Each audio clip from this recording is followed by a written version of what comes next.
Hello, everybody. Good evening, and welcome to the first official episode of Talking Craps. So, this is going to be a weekly podcast style show inspired by some of my favorite podcasts.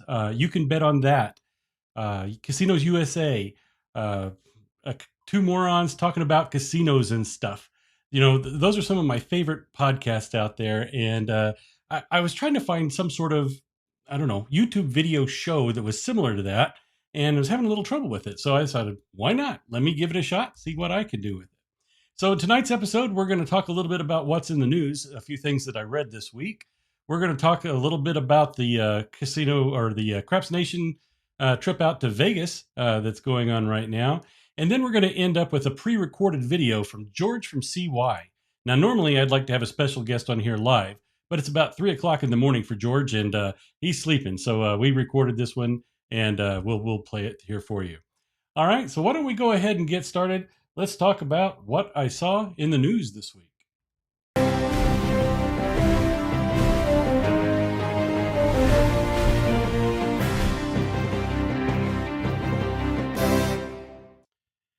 All right, so first up, MGM Properties, Park MGM is going to be opening at the end of the month. Well, in fact, all MGM properties worldwide are going to be open at the end of this month. But the difference is Park MGM is going to be the first smoke-free casino on the Strip. Now, I know a lot of people, have strong opinions, I guess, about smoking casinos. They seem to go hand in hand.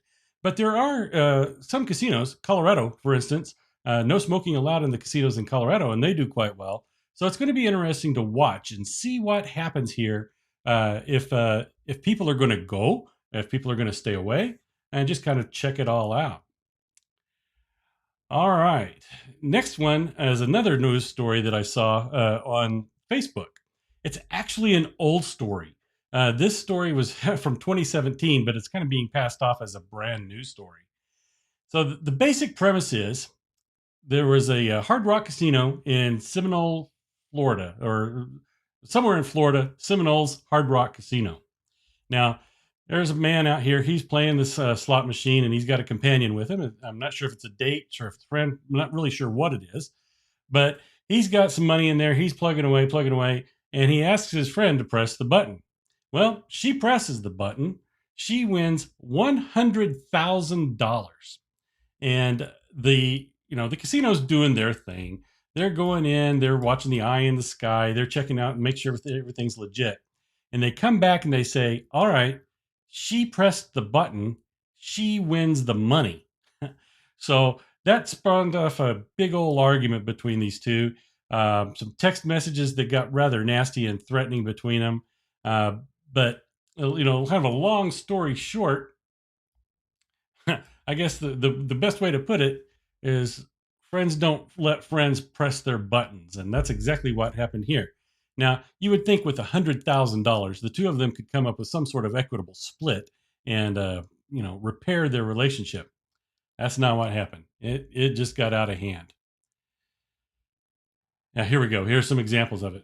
Having me as an enemy, not good. We'll see who made the big mistake, and it won't be me. Who does that? So, like I said, this was an old article. It just seems to be making its rounds through Facebook again. And when I went to do a little bit of research on it, that's what I found.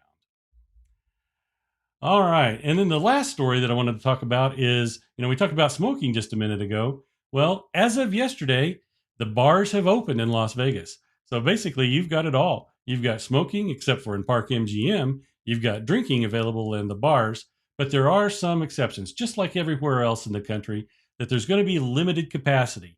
The bars aren't going to be fully open. They're not going to be packed.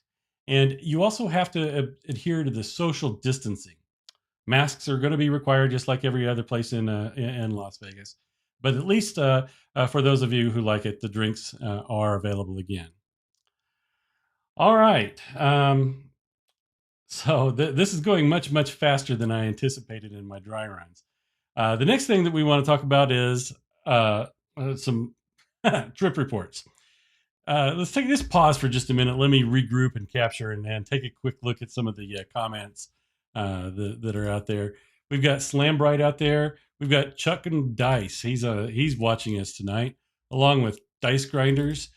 Eric Made of 10, he's watching us, and so is G-Dub from Texas. Hello, guys. Appreciate you watching the show, and feedback and comments are going to be welcomed as I try to improve how things are going. All right, so here it is, the middle of September, towards the end of September, and for the past 8 months or so, there's been a big countdown to today. The Craps Nation has been looking forward to this, since the early days of COVID, actually, and have converged on Las Vegas. Several members of our organization, if you want to call it that, are starting to arrive today, and we're going to be getting some trip reports really soon. But since we couldn't be there, I thought it might be fun to just take a quick look at some of the sights of Vegas.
All right, so it's not the same as being there, but yeah, it sure does make me miss the sights and sounds of Las Vegas. All right, so the last portion of the show here was supposed to be an interview, but it's going really quick. So let's take a look at the chat, see who we've got out there. Morton Loban, hello, Morton. Good to see you again. Crapstastic loves the show, and what a great shirt. Yeah, so I guess you can see it. I'm wearing my Craps Hawaii t-shirt today, or polo shirt today, courtesy of Mel Lumho. Yeah. And let's see here. What else we got? Chuck and Dice. Congrats on the new show. Nice production quality so far. Thanks, Chuck and Dice. Appreciate it. Craps Cat's out there in the audience. Glad to be part of the first one, and welcome, Craps Cat. Let's see here. Slam Googs, may all of your tosses be true. No short rolls. Man, that's great. I like that. cheers, everyone. Good luck to Craps Nation Vegas from Yo Girl. Hey, Yo Girl, how you doing? We got Yo Girl and Craps Cat out there watching us tonight. And Googs 50, you're getting yelled at for your short rolls. Yep, awesome. Yeah, I think we all do. All right, so the last 20 minutes, like I said, it's a pre-recorded session. It's not live like I would normally like for it to be. In the next show, we will be doing a live guest with interviews, or live interviews with guests. Okay, getting some comments that my audio and video aren't in sync. Okay. All right, Slam, I'll take a look at that and see if I can't figure out what's going on. Joe Banda, he's got one of these shirts as well. All right, guys. So why don't I go ahead and kick it off? Let's, like I said, it's a pre-recorded show, so just enjoy.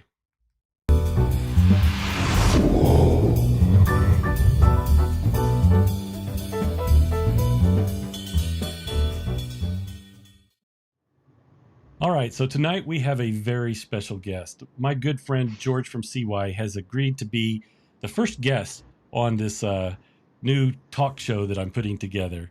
George, welcome to the show. I'm grateful to be here with you. Thank you. Thank you. Yeah, so tonight we're just going to do a little Q&A type session with you. And normally I would be live in this case, but George is in a different time zone and different continent and different part of the world. So when this airs, it'll probably be around 2 or 3 in the morning his time. So we're definitely going to be Yeah. recording this and putting it out for the future. So George, let's Okay. start digging into to a few things. And let's start out with why you got interested in the game. What was your trigger? What attracted you to craps? All right. Um, Very long story. I used to only play something like roulette, European roulette, whenever I used to go to Vegas. I started going to Vegas for business. I was part of this NATP. This is what it's called, NATP, National Association of Television Producers and Executives. I used to specialize in TV and media. I'm in financial services, but basically I used to specialize in that. So um, my clients used to fly me over to buy content, basically for their TV stations. And NatB used to be hosted in Vegas at the time.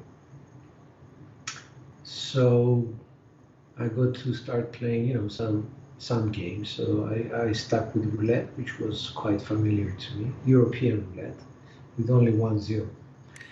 So during my time there, I met some other Greek people, not from Cyprus, from Greece, mainland Greece, and they loved the game of craps.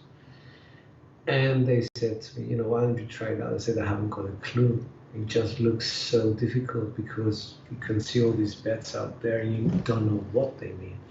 And if you ask the average guy, this is what they would say, simply because, it just looks so complicated.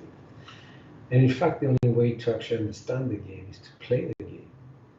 That's the only way I started playing the game, is by actually throwing the dice. Now, the first time I threw the dice, I threw them randomly. I made a lot of money for everybody at the table. And you get this feeling that you're the hero, and it's addictive. The next time I threw the dice, everybody was very angry with me because it was a very short roll.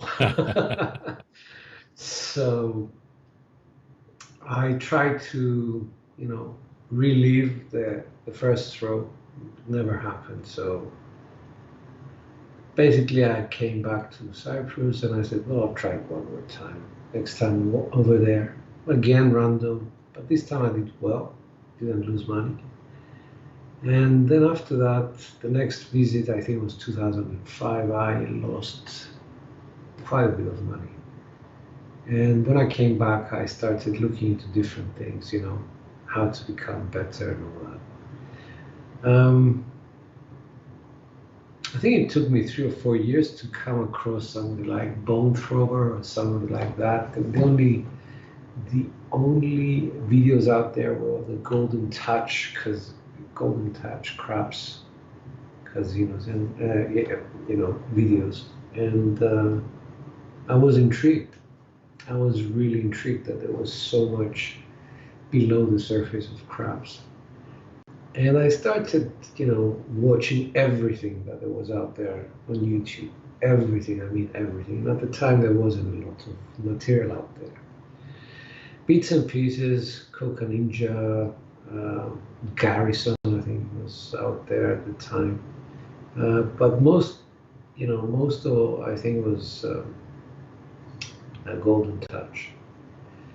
And I kept replaying and replaying the same videos over and over, trying to get a better understanding of that. When I started throwing with the hardware set, first of all, I didn't have a table, a plastic table. It was just, on an old desk without any felt, nothing there. I had the dice that you use for backgammon. I didn't even have dice which have sharp edges. And I was, throwing and throwing and throwing, pretending. So at some point I thought, yeah, let's get a bit more serious. And to be honest with you, the first person out of this thing that I he said his thing that stuck in my mind. I'm on a journey. He says, I'm on a journey to understand this game better, and it struck a chord because I was also on a journey, and from him, I saw some comments from 36 Full Press. Got to watch his channel. Then Bone Thrower, I think Road Gambler was coming out with actual casino action and things like that. So I thought I'd better invest in something which resembles a table. So I bought this felt from Amazon. I still have it. If I'm not mistaken, it's right behind you. I can see it on your screen. And I got one plastic table that we use when we have a lot of guests, and it's a foldable table. And I set that down in my office, and I started throwing hard ways. Any hard ways under the sun, and taking notes in A4 paper, notes and notes and notes. Then I put them on Excel, and I said, well, which hard way set is working better for me, less sevens, and I couldn't realize a lot of things that I know now. And thinking back, I must have been really stupid, but I didn't realize a lot of things that people actually take for granted, that any hardware set, the 7 is going to come from, whether it's a 4-2 or 3-5, 3-5, it's going to come. A double pitch is a double pitch by any other name. Right. So I did not know that. And it took me a lot longer than the average person to come to realize stupid things, because I wasn't really looking at the dice. I wasn't really understanding mechanics of the dice. And I think it was a year and a half ago that I really, really focused. 2018, I went to the casino. I was going to the casino almost every other year with the family. 2018, I went on my own, and it was the first year I was using hardware set, but just any hardwares. I wasn't focusing on a 4-2, whatever. I was just picking dice, putting them together, two faces together, two faces to the side, and throwing them. And I was very successful. In fact, I made a lot of money in 2018. 2019, I started, getting even more serious about it, and I was more sort of involved with other people, like 36 Full Press. Met you. I was making comments on your channel.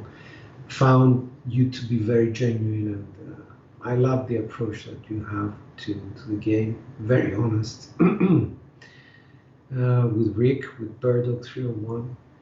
And I came across this other channel, Mr. Coffee. And Mr. Coffee was doing this live, which is what has become Live Fantasy Crafts. He was the guy who started it all. And I don't know, this idea of his, I just, full respect to him, 100% for what he did, because it didn't exist. People getting together from different sides of the country and just, playing their favorite game. So this brings us to today. And today we have so many things going for us. We have twice a week Live Fantasy Crafts. You're hosting on Wednesdays, I'm hosting Sundays. And we have a lot of people who actually tune in, and a lot of people who want to take part. And we took it a step further, because I was always thinking I don't want anybody to be left out. And we developed the virtual tables as well, so that people who don't have tables, they cannot throw, but they can actually bet. So we're doing all these things simply because we have an endless passion for this game, for this frustrating game. So that's a great point to bring us to today. There's a group of players out there that have self-identified as the Craps Nation, and you have been there from the very beginning and helped Yeah. establish and shape and send it on the journey that it's on today. I know of Hmm. over 100 people right now that are part of this nation. It's just a loose term, Yeah. that binds us all together. But Yeah. you have done more for this game than I think most people realize. You mentioned live fantasy craps, but in addition to that, you've created promotional videos. You've produced the very first live fantasy crap shows. You spent your own money to create the website that hosts these virtual tables. You spent Yeah. time creating tracking software. Uh, there's no end to the things that you do for this game and for this community. So, on behalf of the community, I have to say thank you. I've benefited tremendously from the pioneering spirit that you have. You've blazed the way in many ways for these live videos and for the game itself. Um, so, what can I say other than thank you, George? Thank you from the bottom of my heart and from on behalf of these group of players called the Craps Nation. But so that gets us Well, to where we are today. What are yeah. your goals? Where do you want to go with this game? Well, as you mentioned, there's an amazing group of people. I think it's just under 100 people uh, in the Craps chat that we have formed. You and I, the main group of people that we wanted to grow this. And I think my idea, and I always put this out there, is that I wanted to create um, a network. In my professional life, I belong to a network, and the idea of creating a network um, gives us more strength. But apart from that, I would say this to you: um, it's it's not just a casual craps chat channel. I see when people have problems, we step in, we step up, we try to help each other, and this is an amazing thing that I didn't foresee that coming. I didn't see that coming at all. You see everybody saying, if you see something, say something, in the sense that, if you can help somebody become better at his game, we do it. And we do it for free. And this is what gives credibility to our group as opposed to other people who want to perhaps profit from this. Um, I don't know. What Well, we try to do is we do it for free. We do it because we love the game and because the people that are involved in there, they're true friends. It's unbelievable, but how can you have 100 people feeling like that? This yeah, friendship. It's I it's just amazing. have to tell a little bit of a personal story here. With uh, maybe 3 or 4 months ago, we were on a game, me and you and Bird Dog 301, and Bird Dog Yep. dubs you as the mechanic. In fact, in your little tagline down below, I have George from CY is the mechanic. And Yeah. that's a testament to the practice that you've put in this entire year. If you go to George's YouTube video and scroll all the way down to the bottom, you're going to be able to find some of his early videos, and then you watch one from today. And I'm going to put a screenshot from today's game. You can see the technology difference that George has brought to the game. The tracking spreadsheets, the chats, the multiple view cameras, and things like that. But where I'm going with this is that fact that you were dubbed the mechanic because of your knowledge and your skill uh, uh, with these little cubes that we like to throw against the back wall. And Yeah. yeah, so and how that relates to your story there is that you are sought after to George. What dice set should I use? What grip should I use? Am I using too much force? And you've always been there with comments and say, try this, adjust that, and like you said, it's all for free. It's about growing the knowledge and growing the experience levels of our fellow craps players, and and Yeah. that's fantastic. I agree with you, and I think it's I think it's very rare that you find people who are willing to do it without, sharing what they have learned, without wanting to benefit from it. I just happen to have this as my hobby, um, my passion, I enjoy it so much. And I see people that are as passionate about this as I am. So on the face of that, you don't charge, you just go and say, if you can do this, try that. It's no guarantee it's going to work, but there are sometimes, some sure mistakes that you can see, and you try to be um, helpful, basically. Um, Hopefully, some people don't take it the wrong way, but all I'm trying to do is help people because I don't have an angle, Yep. and it shows. Yeah. Yeah. In my videos, I've never asked people to subscribe to my channel, hit that bell notification, whatever. I don't do that. It I just don't so want that. happens your phone ding just as you were saying hit that bell. Yeah. Yeah. Perfect timing. So, so yeah, basically, I just don't. I don't want people to feel that they owe me anything or whatever. And what I'm doing really is something which a lot of people might find boring because it doesn't give them uh, the sure thing to from A to Z, in 10 minutes how to make a million at the casino. This is not, what I'm trying to show people. I'm trying to show them that this is this is a very frustrating and long process to get to be good at something like throwing these cubes. Yeah. All right. So we got a few minutes left here. I'd like to kind of change the subject a little bit. So Sure. you're on an island, and you have to travel to get to a casino. And I'd Yep. like for you to talk a little bit about maybe some of the places that you've gone and played.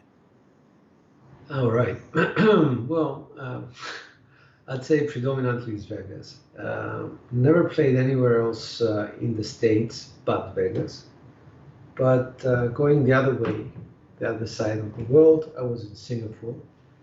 Mm. And I had the opportunity to play at the Sands, which is a very nice hotel with a huge pool right at the top. It's a beautiful architecture, basically. And right at the bottom of that, it's got one of the biggest casinos I have ever seen.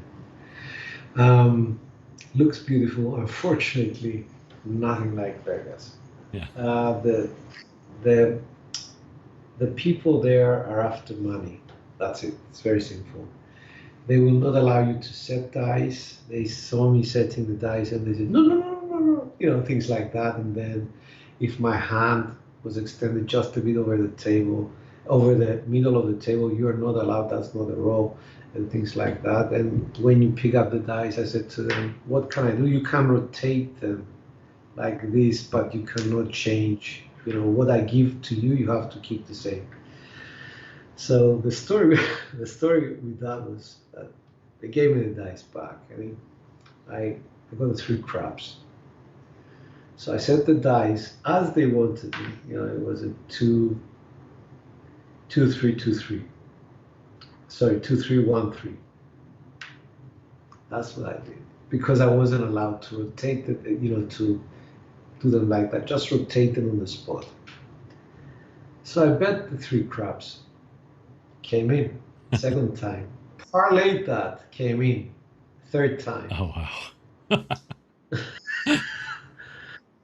And I got paid. And after that, I said, I'm going. Because, they were just really interfering with the game too much for me to feel comfortable. Yeah.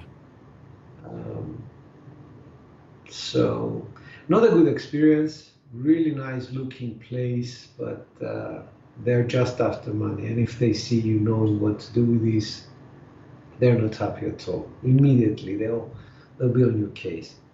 Vegas is a different story. Well, like you said, I only the experience there was the architecture, the building, and getting to roll Oh the yeah. dice a couple of times. Um, But Vegas is also a pretty nice place to go, and with a lot of things to do. Indeed, What when you're not indeed.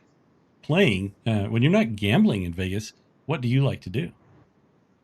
Well, uh, I have my wife that she organizes a lot of things in advance.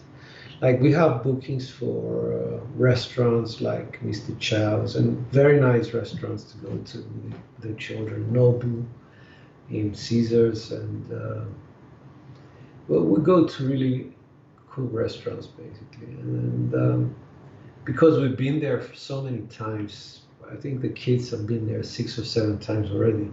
They know what to do. They know where to go. They're not kids anymore. You know, my oldest is 24, the youngest is 21. They know how to take off and go and do their thing.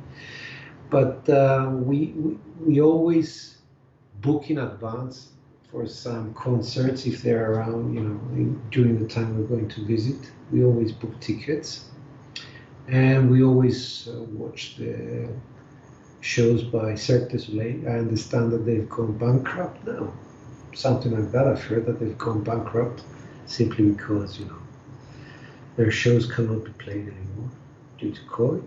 But I've seen each and every one of them. Some of them twice, some of them 3 times.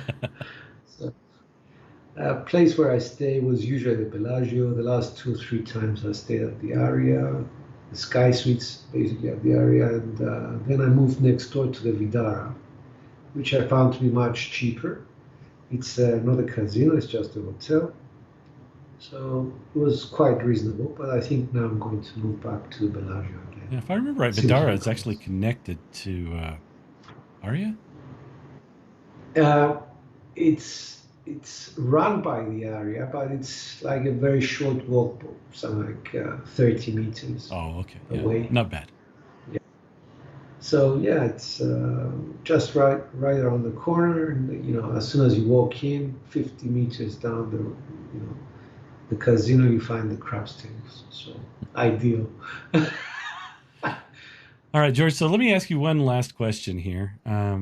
Sure. So you've been playing this game for what, roughly 15 years or so. Yeah. What's on your Yeah. bucket list? What do you want to achieve with this game? Um, all right. So I had this, target, which still remains a target. I have not achieved it, to be consistent at approximately, let's say, 16 SOR, Wow. Okay. and yeah, something like a 10, 11 SRR. So that's a long way away, judging by the way I'm throwing these days. But yeah, that's the idea. As far as the craps chat is concerned, I just want us to become a bit of a network, more international, find more people around the world from different time zones. Yes. And, people can have friends where, if they go to a different state, they can always call them up and say, "Hi, I'm here. Do you want to come and throw some dice, or do you want to go out for some dinner?" Something like that. So yeah, it's becoming, I would like it to be like that, basically, to be So kept improving your as consistency and growing the network. well. Basically, yes, Yeah. yes, I would like that very much, but always with a couple of things in mind, always with a couple of ingredients. Ethically and ethics and morality. I like that, and the group is very ethical and very moral in the way they approach the game, the way they, we talk about things. We're very honest. We're very humble, and I'd like that to stay that way, if possible. All right. On that note, George, I think we're going to wrap this one up. George, thank you very much for spending time with me today. It means a lot to me to have you on as the first guest. Like I said, Thank, I've known you for over a year now, and you've become a very good friend and a mentor. So thank you for being the first guest on this new show. I'm really honored and grateful for you calling me up. Thank you so much. I wish you the very best with this new show. I'm sure it's going to catch on very well, like everything else you do. Well, thank you very much. Thank you. All right, so there you have it. That was the interview with George from CY. Please do check out his channel if you haven't met him before. You're in for a real treat. The mechanic doesn't disappoint.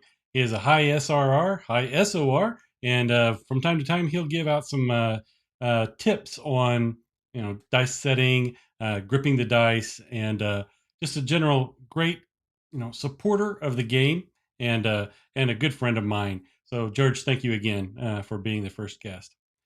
All right, guys, that's going to wrap it up for the very first episode. We're going to come back again next week and do it again. I've already been in talks with Slambright to see if he's going to be our next guest, and we'll see if we can make that happen. If not, we'll find somebody else. All right, guys, have a great night, and yeah, let's keep talking crap.